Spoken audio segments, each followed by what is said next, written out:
Hello, my name is Chris Davis and I'm the Managing Director of 5D Consulting Rutland.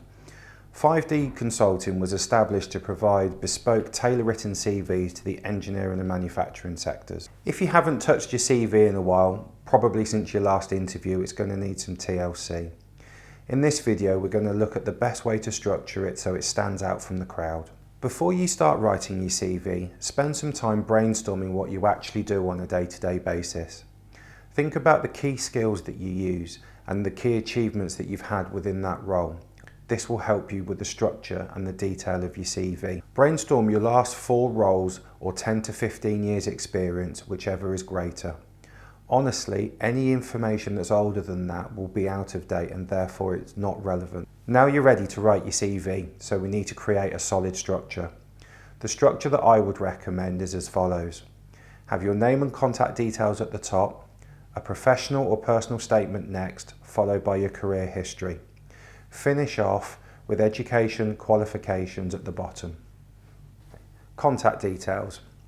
Over the years, I've read CVs with contact details at the top, at the bottom, in headers, in footers, and some without any contact details at all. The best advice is to keep it simple. List your contact details at the top of your CV, just under your name. Make sure your contact details are correct. I know this sounds obvious, but you wouldn't believe the amount of CVs I've tried to call over the years and not been able to because the contact details are wrong. You could have the best CV in the world, but if people can't get hold of you, it may as well be a blank sheet of paper. The next section is your personal statement. This is an ideal opportunity to showcase your skills, experience and key achievements. Think of this as your elevator pitch. Casually referring to your main relevant qualifications in this section is a great idea. So for example, you can say, I'm a time-served engineer or a degree qualified chartered engineer. Doing this has 2 main benefits. Firstly, it allows you to highlight your most relevant qualifications to hiring managers and recruiters. And secondly, it allows you to detail your qualifications at the bottom of your CV without them being overlooked. The next section is your career history, and this is arguably the most important section of your CV.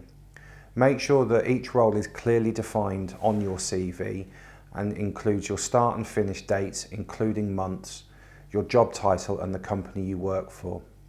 Highlight these in bold as it helps to clearly separate each role. Using bullet points in this section is a really good idea. Use each point to highlight and emphasize one key skill or topic. The accuracy of information in this section is vitally important. Please do not add skills and experience into this section that you do not have.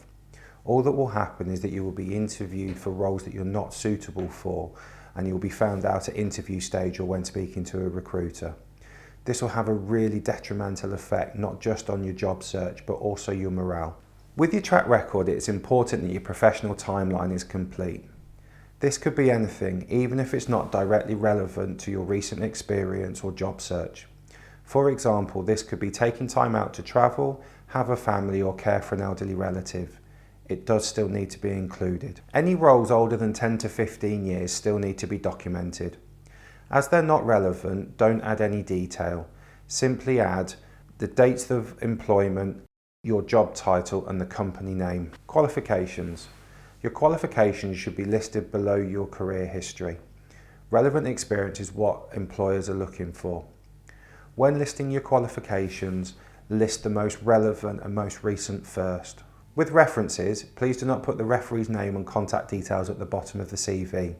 Simply put excellent references available on request. The last and possibly most important part of getting your CV structure right is to test your CV. Refer to your brainstorming notes and then reread your CV to make sure that it highlights and emphasises the points that you want it to. Remember, don't worry if your CV is more than 2 pages long. Your CV is your portfolio, it's a brochure about you, and if you're happy with the content and it paints you in the best possible light, then job done.